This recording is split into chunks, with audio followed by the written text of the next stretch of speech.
Hansu stood at the back of the Galactic Council chamber and tried not to show his nerves.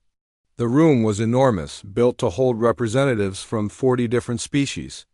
Most of them were taller than humans, stronger than humans, or both. The ceiling stretched so high above that Earth's architects would have called it wasteful. But then again, Earth didn't have representatives who needed 30 feet of vertical space. The council members sat in a massive circle, each on a platform that suited their biology. Some breathed methane, others needed water tanks. A few existed as energy patterns contained in crystalline structures. Hansu was just a man in a suit standing on solid ground, breathing normal air in his designated section. He had been Earth's ambassador for 3 years now. In that time, he'd learned that most species in the galaxy viewed humanity with something between pity and contempt. Humans were weak, they said. Soft. Too emotional. Too divided. The fact that humanity had only recently developed faster-than-light travel made them children in galactic terms. Today's session would test just how much the Council underestimated his species. The Talver representative rose from his platform. His name was something Hansu couldn't pronounce properly, so he thought of him as the General. The Talver looked vaguely reptilian, standing on 2 powerful legs with 4 arms that ended in clawed hands. Their species had conquered 17 worlds. They were the Council's primary military force. "The matter before us is simple," the General said, his translator device rendering his hissing speech into flat, emotionless words. "The Talver Empire requires the resources of the human moon colonies. We have calculated fair compensation. The humans will accept, or the matter will be resolved through other means." Several council members nodded. A few made sounds that the translators interpreted as agreement. Hyansu felt his jaw tighten. Fair compensation. They were demanding Earth's lunar helium-3 mining operations, the fusion reactors on Europa, and the rare Earth extraction facilities on Titan. In exchange, they offered manufactured goods that Earth could make itself, just slower. It wasn't negotiation. It was theft dressed in diplomatic language. "Ambassador Hyansu," the council speaker said. "Does humanity accept these terms?" Hyansu activated his communication device. He wasn't important enough to speak for all of Earth's military, but he could relay their response. He'd received it 10 minutes ago, before the session began. "No," Hyansu said simply. The chamber fell silent for exactly 3 seconds. Then the general laughed. It was a terrible sound, like rocks scraping against metal. "Perhaps the humans do not understand," the general said. "This is not a request between equals. The Talver have 600 warships. Humanity has mining vessels with welded-on weapons. You have no military tradition, no warrior culture. Your people argue among yourselves about everything. You cannot even agree on how to govern a single planet." Other council members joined in with their own observations. Humanity was too young, too fractured, too weak. One representative, whose species resembled a floating jellyfish, noted that humans had only stopped fighting each other 20 years ago when first contact forced them to unite. Hyansu let them talk. He'd heard it all before. Some of it was even true. Humanity was divided. They did argue. Before the aliens arrived, Earth had been 3 years away from a nuclear war between continental coalitions, but the aliens didn't understand what that meant. "Council Speaker," Hyansu said when the chamber quieted, "may I present Captain Deho of the Earth Defense Fleet?" A holographic image appeared in the center of the chamber. It showed a man in a dark uniform, standing on the bridge of a ship.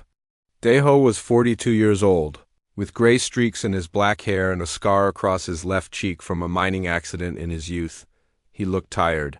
He looked like someone who'd been working 20-hour days for months. He looked absolutely calm.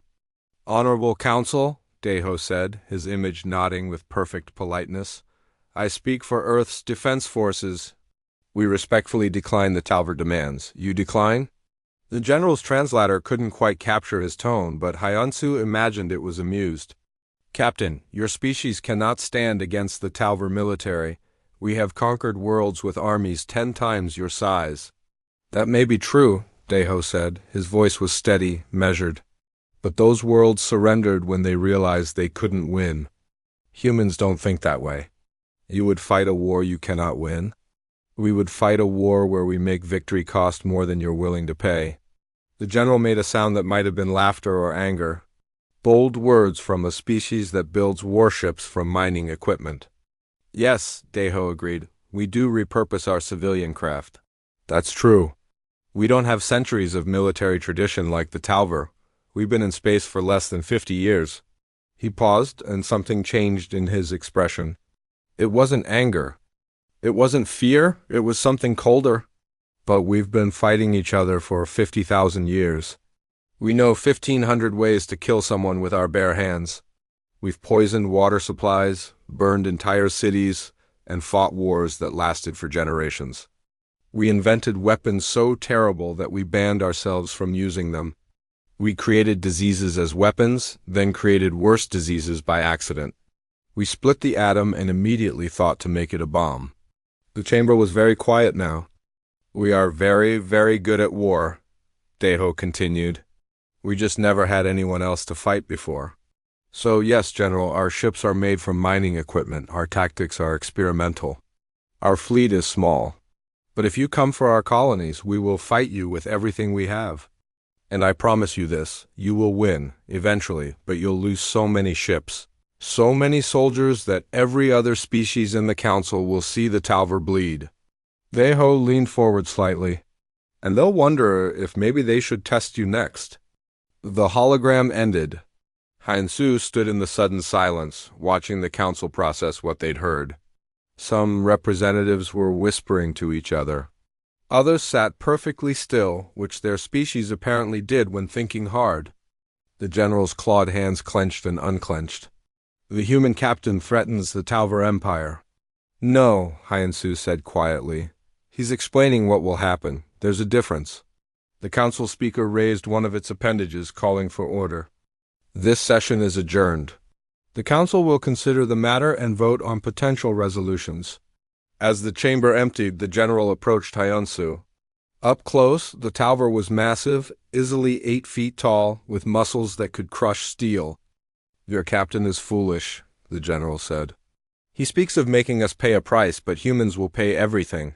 Your colonies will burn, your people will die. For what? Pride? Heinsu met the general's eyes. In that moment, he felt something he'd never felt before as a diplomat. Not fear, not anger, just a cold certainty about what was coming. Not pride, Heinsu said. Principle, we decide what's ours. Not you, not the council, us. The general turned and walked away. His footsteps heavy on the metal floor. Heinsu sent a message back to Earth. They're coming. The response came immediately from Captain Deho. Good, we're ready. And standing there in the empty council chamber, Heinsu believed him. He'd read the defense plans.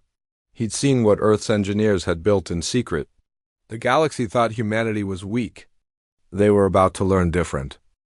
Commander Ji Woo checked her tactical display for the 100th time in the last hour. The screen showed 53 red dots moving through space toward the human colonies. 53 Talver warships, each one 3 times the size of her vessel. She sat in the command chair of the destroyer Dancing Blade, one of 22 ships in the Earth Defense Fleet around her. The bridge crew worked quietly, their faces lit by the glow of their screens. Nobody spoke unless they had something important to say. They'd trained for this moment for months, but training was different from reality. Distance to enemy fleet? Ji Woo asked. 2 million kilometers in closing, her sensor officer, Taeyong, replied. They're maintaining formation. Speed holding steady. Wu nodded. The Talver were being cautious, which was smart. They knew the humans had some kind of defense plan. What they didn't know was what that plan actually was. All ships, this is Commander Ji Woo, she said into the fleet channel. Remember the drill? Nobody fires until I give the word. Nobody breaks formation until I give the word. We stick to the plan. 21 captains acknowledged her order. She could hear the tension in their voices. Most of them were former merchant captains or mining ship commanders. Only 3 had any military experience, and that was from Earth's old wars. None of them had fought in space before, but then again, neither had the Talver fought humans before. Commander, Taeyong said, They're launching attack craft. Count is 180 fighters. They're moving ahead of the main fleet. Smiled, though there was no humor in it. Perfect. That's exactly what we wanted. On the Talver flagship, the general stood before his tactical display and felt satisfied. The human ships were arranged in a defensive formation around their colony stations. It was a predictable response from an inexperienced military. They would try to hold position and protect their civilians. It would fail, of course. The Talver had fought this kind of battle dozens of times. You sent fighters to force the defenders to break formation. Then you brought in the heavy ships to crush them piece by piece. All wings. Begin your attack, the general ordered. 180 fighters screamed toward the human fleet. Talver warriors were the best pilots in the galaxy. Each one had trained for years. They flew ships that could turn faster, shoot farther, and survive more damage than anything humanity had built. The human ships opened fire at extreme range. It was a waste of ammunition, the general thought. Defensive lasers couldn't hit fast-moving fighters at that distance. Every military force in the galaxy knew that, but then the first fighter exploded. Then 3 more. Then a dozen. Report. The general shouted. Sir, the humans are using predictive firing. Their computers are calculating our flight paths and shooting where we're going to be, not where we are. The general felt a moment of surprise. That was clever. Difficult to program, requiring enormous computing power, but clever. Still, the humans only had 22 ships. They couldn't stop all the fighters, except they weren't trying to stop all the fighters. They were just trying to make the fighters pay a price for getting close. By the time the surviving Talver fighters reached weapons range, 58 of them were gone. The remaining pilots were angry now, eager for revenge. They dove at the human ships, firing everything they had. The human ships scattered. Not in panic, but in a coordinated pattern, each vessel moving in a different direction. The defensive formation broke apart like a flower opening its petals. They're running, one of the Talver officers shouted. All ships pursue, the general ordered. Don't let them regroup. The Talver warships accelerated, spreading out to chase the fleeing human vessels. This was the decisive moment. Catch the human ships before they could jump away, destroy them, and the war would be over. War watched her tactical display as the Talver fleet spread out, exactly as planned. The enemy ships were following individual human vessels now, breaking their formation to maximize their hunting efficiency. All ships. Report position, she said calmly. One by one. Her captains confirmed they'd reached their assigned coordinates. Each human ship was now inside the asteroid field that surrounded the colonies. It was a dense field full of rocks ranging from car-sized to mountain-sized. Navigation was tricky. Sensors had trouble distinguishing between rocks and ships. It was the perfect place for an ambush. Taeyang. Give me fleet-wide channel, Wu said. Channel open, Commander. All ships. Execute Phase 2. Light them up. Throughout the asteroid field, human ships that had been hiding behind rocks, their systems shut down to avoid detection, suddenly powered up.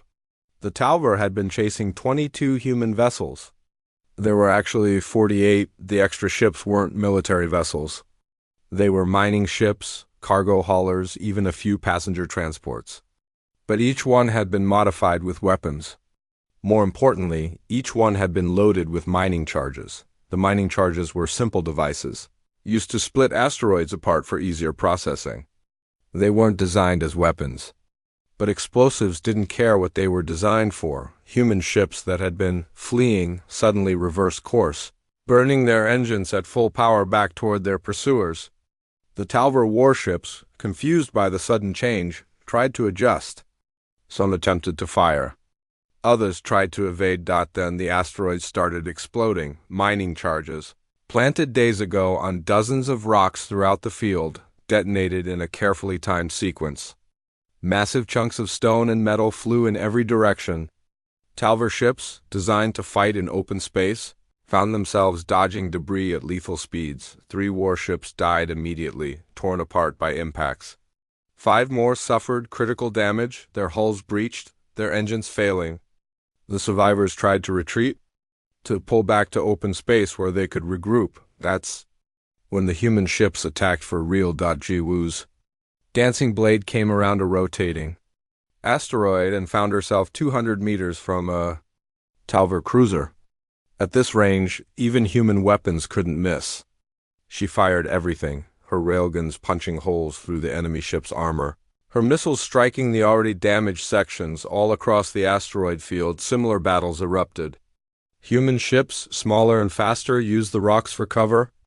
They'd pop out, fire, and disappear again before the Talver could respond. When the enemy tried to pursue, they'd find themselves in the firing line of 2 or 3 other human vessels. Taeyang was calling out targets, his voice steady despite the chaos. Cruiser at bearing 270, she's damaged. Fighter wing coming from above. 10 contacts. Destroyer breaking right, she's targeting us. Kishiu's hands moved across her controls, steering the ship through the deadly maze of rock and fire. A Talver missile streaked past, close enough that she could see it through the viewport. She pulled the dancing blade into a spin, using an asteroid's gravity to sling herself around, coming up behind the ship that had fired at her. Full volley, she ordered. Her weapons officer, Bo-Ra, didn't hesitate. The dancing blade's railguns fired in rapid succession, each shot hitting the Talver destroyer's engines. The enemy ship went dark, tumbling through space, dead. "Commander, we're getting reports from the fleet," Taeyang said. "Captain Sungmin on the Iron Fist is reporting 2 kills. Captain Mireille on the Swift Current has disabled a cruiser. Casualties are 3 ships damaged, 1 destroyed." Wu felt her chest tighten at that last part. 1 ship destroyed meant 20 people dead. People she knew, but she couldn't think about that now. "What's the status of the Talver fleet?" "They're retreating, Commander. Pulling back to open space. Current count shows 34 ships still functional. We estimate 19 destroyed or disabled." 19. The humans had destroyed 19 Talver warships. With mining equipment and clever planning, they'd killed almost a third of the enemy fleet. "All ships, do not pursue," Wu ordered. "Reform defensive positions. Get our damaged ships back to the stations for repair. And someone find survivors from the Morning Star." As the battle ended, Jiwoo allowed herself to take a full breath. They'd won. Not by being stronger, not by having better ships, but by being smarter. By fighting in a way the Talver didn't expect, on the Talver flagship. The general stared at his tactical display in disbelief. 19 ships? He'd lost 19 ships to a species that supposedly had no real military. "Sir, should we regroup and attack again?" His second-in-command asked. The general's claws dug into his command chair. Every instinct told him to refuse, to fight back immediately. But he forced himself to think tactically. His fleet was damaged. His warriors were shaken. The humans had proven they could fight. "No," he said finally. "We'd pull back to the council station. We report what happened. And we return with the full fleet." As the Talver ships jumped away, the general made himself a promise. The humans would pay for this, not just in ships, but in colonies, in lives. He would show them what happened when you defied the Talver Empire. But in the back of his mind, a small voice whispered a question he didn't want to answer. What if they have more tricks? Lieutenant Yuna pressed herself against the concrete wall and listened to the sound of boots in the corridor outside. Heavy boots. Talver warriors moving in formation, sweeping the building floor by floor. She was on Colony Station Kepler 7, a moon base that housed 12,000 humans. The station was built into the moon's surface, a network of tunnels and chambers carved from rock and reinforced with steel and concrete. It was supposed to be a mining operation. Now it was a battlefield. Yuna checked her rifle. 30 rounds remaining. She had 2 grenades left and a knife that had belonged to her grandfather during Earth's last war. Not much to fight with, but it would have to be enough. "Lieutenant," a voice whispered from behind her. It was Private Quan, barely 20 years old, his face covered in dust and blood. "They're on this level. What do we do?" Yuna looked at the kid. Quan had been a mining technician 2 months ago. Then the Talver invaded, and every human on Kepler-7 who could hold a weapon became a soldier. They'd had 3 weeks of basic training. Not enough, not nearly enough. We do what we've been doing, Una said quietly. We make them bleed for every meter. 5 days ago, the Talver fleet had arrived in orbit. 60 warships, carrying 5,000 ground troops. They broadcast a simple message: surrender the station or be destroyed. High Command had responded with an offer to evacuate civilians. The Talver had agreed. Transport ships had taken away the children, the elderly, the ones who couldn't fight. That left about 9,000 people. Most of them weren't soldiers. They fought anyway. When Una asked why they were staying, a mining engineer named Jae-hoon had put it simply: "This is our home. If we run now, they'll just follow us to the next place. Better to fight here." So they fought. The Talver had landed their troops 3 days ago, expecting quick victory. Instead, they found a nightmare. Every building was fortified. Every corridor had firing positions. Every intersection was a killing zone. The humans had turned their colony into a fortress, and they fought with a fury that the Talver had never seen before. The sound of boots got closer. Una held up 3 fingers, then 2, then 1. On 0, she and Quan rolled around the corner, weapons raised. The corridor was empty. Where did they... Quan started to say that the ceiling exploded above them. 3. Talver warriors dropped down, having crawled through the maintenance ducts. It was a smart move. Una had to respect that. Even as she was already firing, her first burst caught one warrior in the chest. The Talver armor was tough, but human rifles fired heavy rounds designed to punch through mining equipment. The warrior went down, purple blood spraying from the wounds. The second warrior swung at Fan with one of its forearms. The kid was too slow. The blow sent him flying into the wall, his helmet cracking. He slumped down, unconscious or dead. Una didn't have time to check. The third warrior was raising its weapon, an energy rifle that could cut through steel. She did the only thing she could think of. She charged. The warrior fired, but Una had already closed the distance, too close for it to aim properly. The energy beam scored across her shoulder, burning through her armor, and the pain was incredible. But she ignored it. She'd learned to ignore pain. She jammed her rifle barrel under the warrior's chin, where the armor was weakest, and pulled the trigger.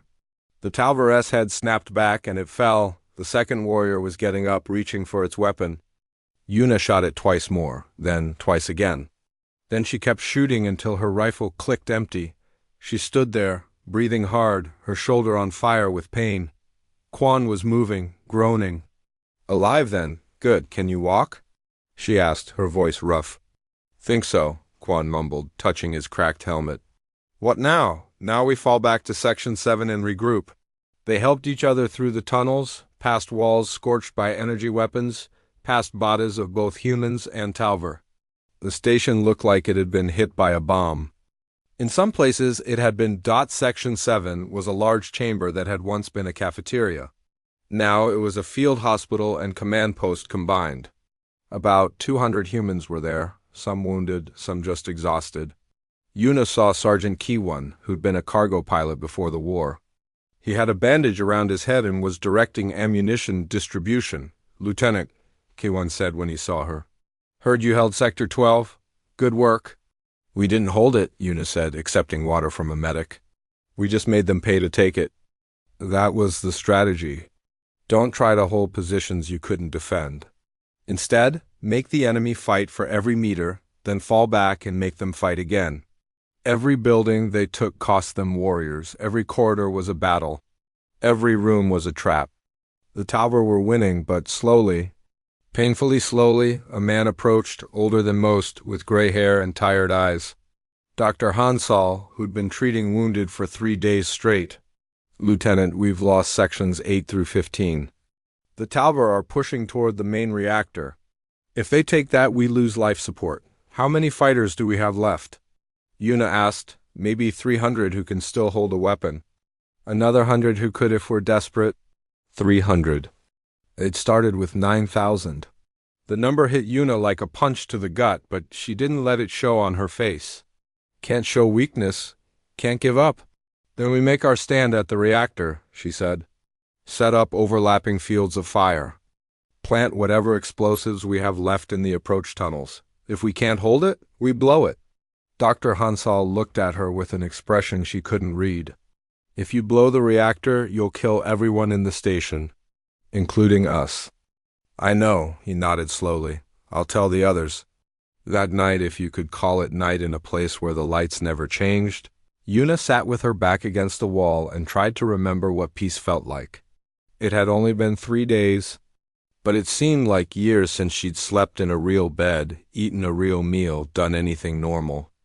Quan sat beside her, holding his rifle like it was the only solid thing in the universe. Lieutenant, can I ask you something? Sure, kid. Why are we doing this?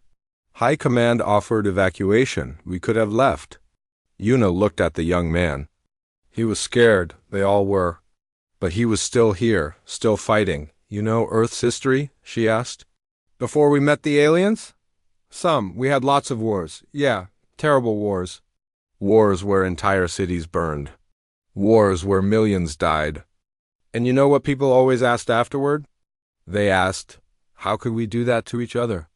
Yuna paused, checking her rifle for the dozenth time. But we're not fighting each other now. We're fighting for each other. Every minute we hold this station, we're giving the fleet time to prepare. We're showing the Talver that humans don't surrender. We're teaching the galaxy that you don't mess with our people. She looked at Quan directly, and yeah, maybe we'll die here. Probably we'll die here. But we'll die making them remember us. We'll die making it cost so much that the next time they think about attacking humans, they'll remember this place. Quan was quiet for a moment, then he said, I'm scared, Lieutenant. Me too, kid, me too. The final battle began at dawn. Not that there was a dawn in the underground base, but they all still thought in Earth time. The Talver pushed forward with everything they had left, trying to take the reactor before the humans could destroy it. Yuna stood in the main corridor leading to the reactor chamber, behind a barricade made of mining equipment and furniture. On either side of her, humans waited with whatever weapons they had. Some had rifles. Others had mining tools that they'd turned into weapons. One woman held a nail gun. The Talver came in waves. The first wave died in the kill zone, cut down by concentrated fire. The second wave brought heavy armor. They got halfway down the corridor before the humans detonated charges in the walls, bringing down tons of rock on top of them. The third wave was led by the Talver general himself. Yuna could see him through. The smoke and dust, massive and terrifying, his 4 arms holding weapons, his armor scarred from battles across a dozen worlds. He pointed at the human defenders and roared something in his language. The translator on Yuna's helmet rendered it as, "No more running, no more tricks, you die now." "Not yet," Yuna whispered. She raised her voice. "Everyone, fire on my mark." The Talver charged. 50 warriors, maybe more, running straight at the barricade. Yuna waited, let them get close. Let them think they were going to win. Now! The humans opened fire, and the corridor became a storm of bullets and explosions. But this time the Talver didn't stop. They were done being careful. They came straight at the barricade, taking losses, stepping over their dead, determined to end this. A warrior reached the barricade. Yuna shot it, another climbed over. Private Quan stabbed it with his knife. They kept coming. The general reached the barricade and smashed through it with his bare hands. He was magnificent and terrible, a warrior in his element. He looked at Yuna, recognition in his eyes. He'd been hunting her specifically, she realized. Hunting the human commander, he raised his weapon, and Yuna knew she was dead. But before he could fire, Dr. Hansal appeared from the side and shot the general 3 times with a pistol. The general roared and turned, backhanding the doctor so hard that his neck broke. But it had given Yuna time. She pulled her last grenade, activated it, and jammed it into a gap in the general's armor at his side. "For Hansal," she said, and dove away. Captain Deho stood on the bridge of the battleship Iron Will and studied the holographic star map floating before him. Red markers showed Talver military installations. Blue markers showed human territory. Between them lay hundreds of light years of empty space. All ships report ready, Captain, Commander Min-Su said from the tactical station. The fleet is assembled and awaiting your orders. Daeho looked at the 14 ships that made up Strike Group Alpha. They were the best humanity had: 5 destroyers, 6 cruisers, 2 battleships, and 1 carrier holding 30 fighters.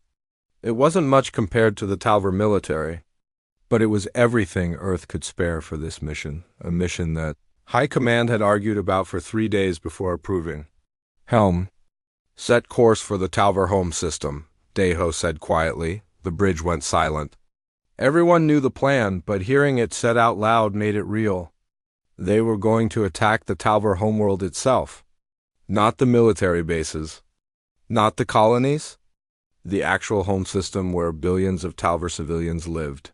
Captain, Min-Su said carefully, once we jump, there's no going back. The Council will call this an act of barbarism. They might even sanction Earth. I know, Daeho said. He'd made peace with that decision days ago.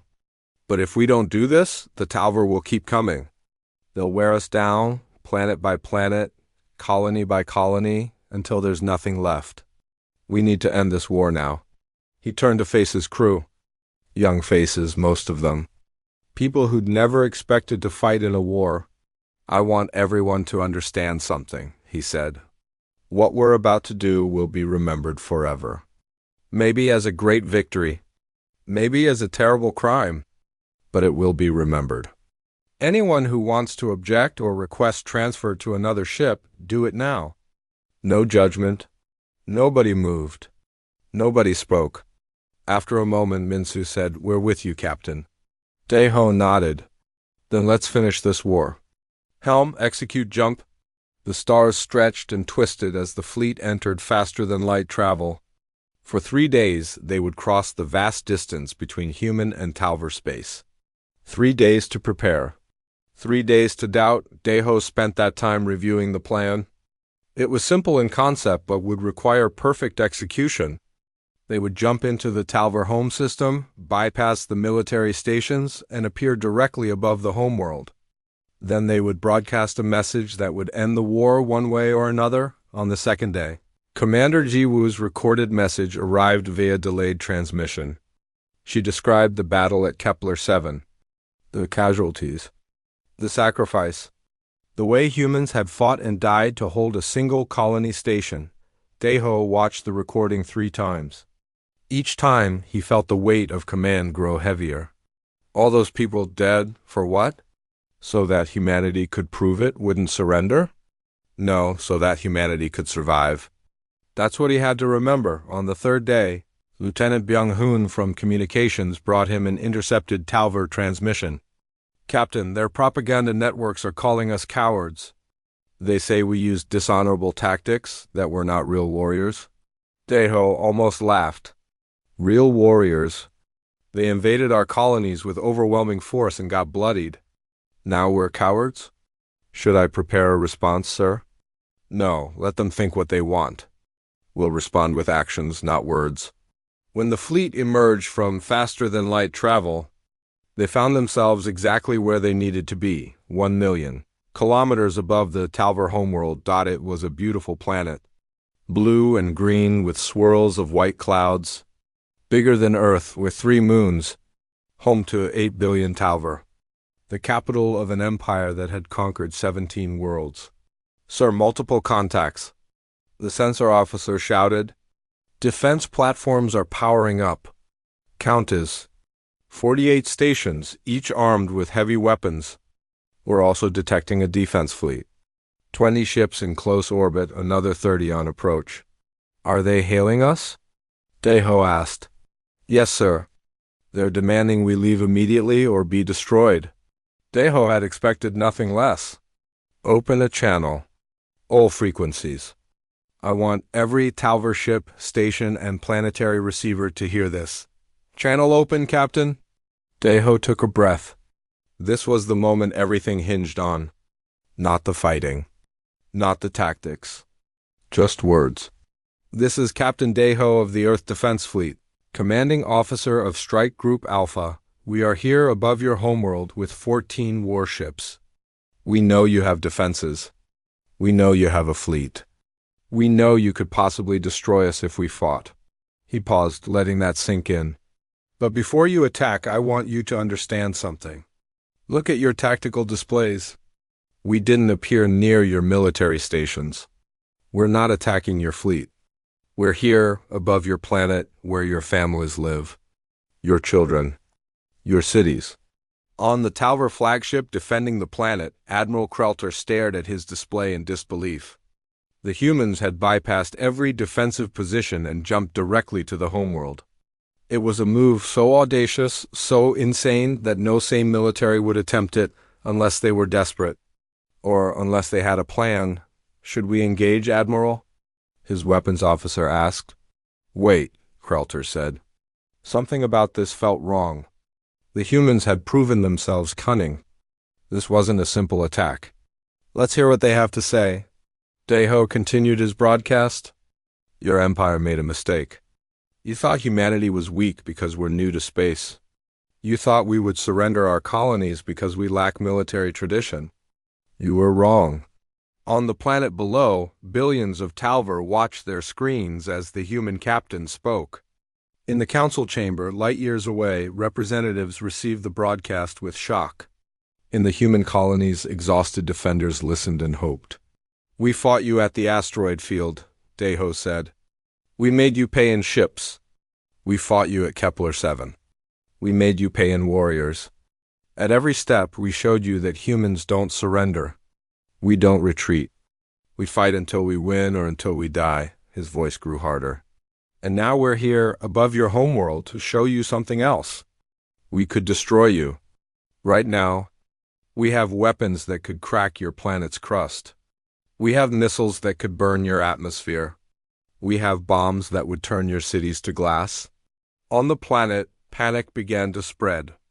Millions of Talver looked at the sky, knowing that death hung above them. "But we won't do that," Deho said. His voice softened slightly. "Because we're not conquerors. We're not monsters. We're humans, and we believe that war should end when the fighting stops, not when everyone is dead." Admiral Krelter felt something he hadn't felt in his long military career: respect for an enemy. "So here is our offer," Deho continued. "Your empire will withdraw all forces from human space immediately. You will not attack our colonies again. You will not demand tribute. In exchange, we leave your homeworld untouched. We turn around and go home." He paused again. "But if you refuse, if you attack us now, then we will fight. And you need to understand what that means. It doesn't mean we'll have a glorious space battle that you'll probably win. It means we'll launch everything we have at your planet before you can destroy us. It means millions of your people will die. Maybe billions." Deho leaned forward, his face filling the screen. "And here's the thing you need to really understand. We're willing to do it. Not because we want to, not because we enjoy killing, but because if we let you win, you'll keep coming. You'll destroy more of our colonies. You'll kill more of our people. So we'll do whatever it takes to stop you, even if it means becoming the monsters you think we are." The transmission ended. Deho sat back in his command chair and waited. On the Talver flagship, Admiral Krelter stared at his display. He was a warrior. He'd fought in 20 campaigns. He'd never surrendered, never retreated, but he was also a father. Somewhere on the planet below, his family lived in the capital city. His mate, his children, millions of other families living their lives unaware that their fate hung on his next decision. "Admiral?" his weapons officer asked. "Do we engage?" Krelter thought about the humans' tactics so far. The ambush in the asteroid field. The defense of Kepler-7 where they fought to the last breath. These weren't people who made empty threats. If he attacked, the humans would launch everything they had at the planet. Maybe his fleet would destroy them. Probably they would. But not before the humans inflicted catastrophic damage. Was victory worth millions of civilian deaths? "No," Krelter said finally. "We do not engage. Open a channel to the human fleet." When the channel opened, Krelter could see the human captain. He looked tired, stressed, but also determined. "Captain Deho," Krelter said, his translator rendering his words into human language. I am Admiral Krelter. I command this fleet. Admiral, you have placed us in an impossible position. Attack you, and you destroy our world. Let you leave, and we show weakness. Yes, Deho said simply. Why not simply destroy us and be done with it? Why give us a choice? Deho was quiet for a moment. Because we're not fighting to destroy you, Admiral. We're fighting to survive. If you leave us alone, we have no reason to kill your people. Krelter considered this. In his culture, enemies were either conquered or destroyed. The idea of winning a war and then offering mercy was almost incomprehensible, but perhaps that was the point. Perhaps that was what made humans dangerous. I will recommend to my government that we accept your terms, Krelter said. But I want you to know something, Captain. Counselor Vesk floated in his containment sphere, looking at the young delegates who had gathered to hear his story. They were from species that had joined the Galactic Council after the human war. They knew humanity as a trading partner, sometimes as a friend. They had no idea what humans were truly capable of. That was dangerous. So Vesk, who was old even by his species' long lifespan, had decided to tell them the truth. I was there, Vesk said, his translated voice echoing in the chamber, when the Talver invaded human space, when humanity fought back, when the galaxy learned to fear them. A young delegate from the Krell species raised a tentacle. Fear? But humans are peaceful.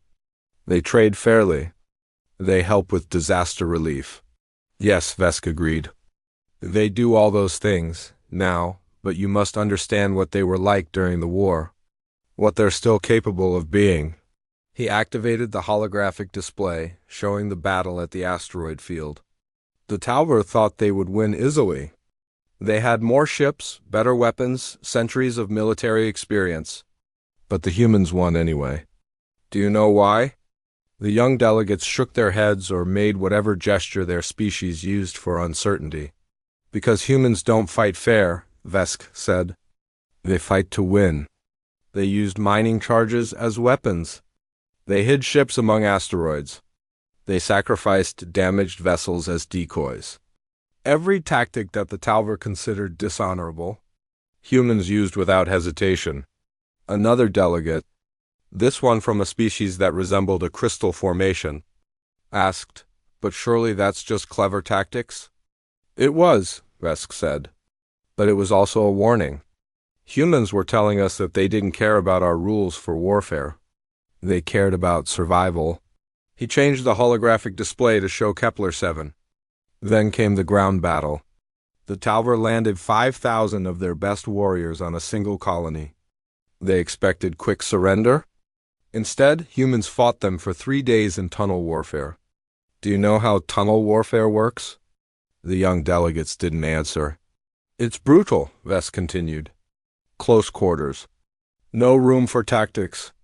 Just killing and dying in dark corridors. The Talver are natural warriors. Stronger than humans. Faster than humans. They should have won in hours. But they didn't, a delegate guessed. No, because humans turned their entire colony into a weapon. They collapsed tunnels on enemy troops. They booby-trapped their own buildings. They fought with mining tools when they ran out of guns. And when they were finally losing, when the Talver had almost won, the human commander prepared to destroy their own reactor, which would have killed everyone on the station, including all the humans. The chamber was very quiet now. That's when I began to understand, Vesk said. Humans were willing to die rather than lose. Not just soldiers, everyone. They evacuated children and the elderly, but everyone else stayed and fought. Civilians became warriors. Scientists became soldiers. They all chose death over surrender. He changed the display again, showing the human fleet above the Talver homeworld. And then came the moment that changed everything. Captain Deho took a fleet deep into Talver space and appeared above their homeworld. An attack on a civilian population. One of the delegates exclaimed, "That's against every council law." Yes, Vesk said. It is. And that's exactly why it worked. Because humans knew we would be horrified. They knew the Talver would be terrified. They appeared above a planet with 8 billion people and essentially said, "Stop, or we kill everyone here." Did they mean it? A delegate asked quietly. Vesk was silent for a long moment. That's the question that still keeps me awake. I've studied the human fleet's weapons loadout that day. I've analyzed their targeting systems. And I believe that if the Talver had attacked, Captain Deho would have done exactly what he threatened. He would have launched everything he had at that planet. That's monstrous, someone whispered. Yes, Vesk agreed. It is monstrous. It's also why the war ended. The Talver withdrew all forces. They signed a peace treaty. They haven't threatened human space since, because humans proved they were willing to become monsters to survive. He paused, letting that sink in. But here's what really terrifies me, Vesk continued. It happened 3 weeks after the war ended. The Council held an emergency session to decide whether to sanction humanity for their actions. We invited Ambassador Hyunsu to speak in their defense. The display showed the Council chamber, and a single human standing before hundreds of alien representatives. Hyunsu spoke for 20 minutes, Vesk said. He explained humanity's perspective. He talked about their history.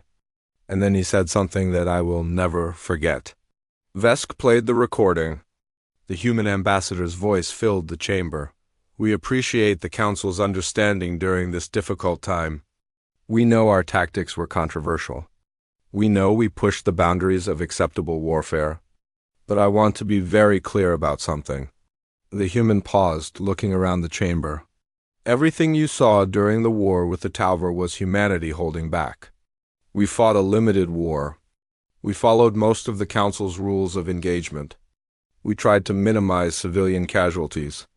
We showed mercy when we could. Another pause. The chamber had been dead silent. If we had truly been fighting for our survival, if Earth itself had been threatened, you would have seen something very different. You would have seen humanity without restraints. And I promise you, counselors, you don't want to see that. We don't want to see that. Because we terrify ourselves when we reach that point. Vesk stopped the recording. Do you understand? Everything we witnessed, all that brutality and cunning and willingness to die, was humanity being restrained?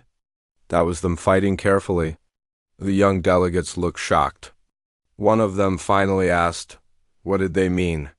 What would humanity do if they weren't holding back? Vesk considered how to answer. I've studied human history extensively since then. Before they met us, humans fought among themselves for thousands of years. They developed weapons so terrible that they agreed never to use them. Biological weapons that could kill millions. Nuclear weapons that could destroy entire continents. Chemical weapons that caused unimaginable suffering. But those are banned, a delegate protested.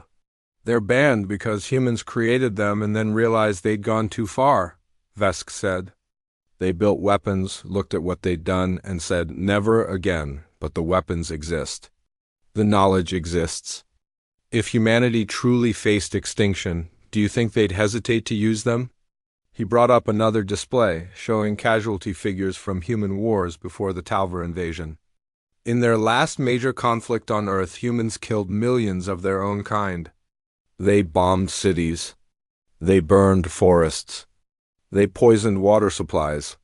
And that was when they were fighting each other, when both sides were human and understood the horror of what they were doing. What are you saying? A delegate asked.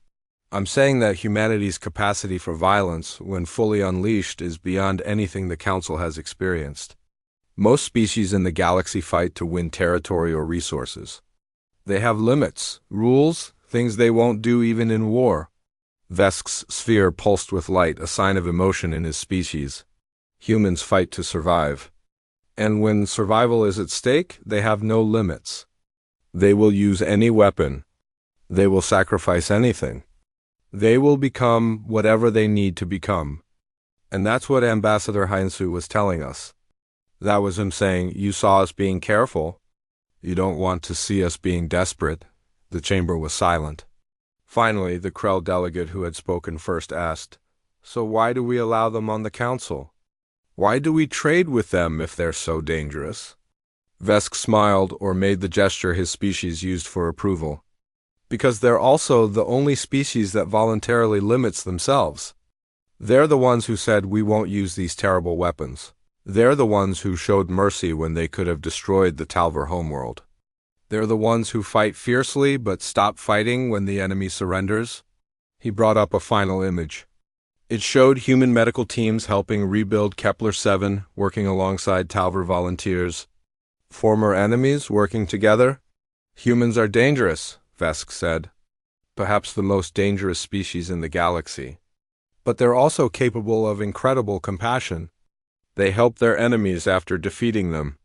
They share their technology. They fight fiercely to protect their people but don't seek conquest. So we should trust them? A delegate asked. No, Vesk said firmly. We should respect them. We should understand what they are, a species that evolved fighting itself for millennia and learned to be very, very good at it. A species that can be your greatest ally or your worst enemy. A species that will do terrible things if pushed but would prefer not to. He looked at each young delegate in turn. The lesson of the human war is this: never underestimate them. Never threaten them without being prepared for total war. And most importantly, never assume you understand their limits. Because they've proven they're willing to go further than any species we've encountered.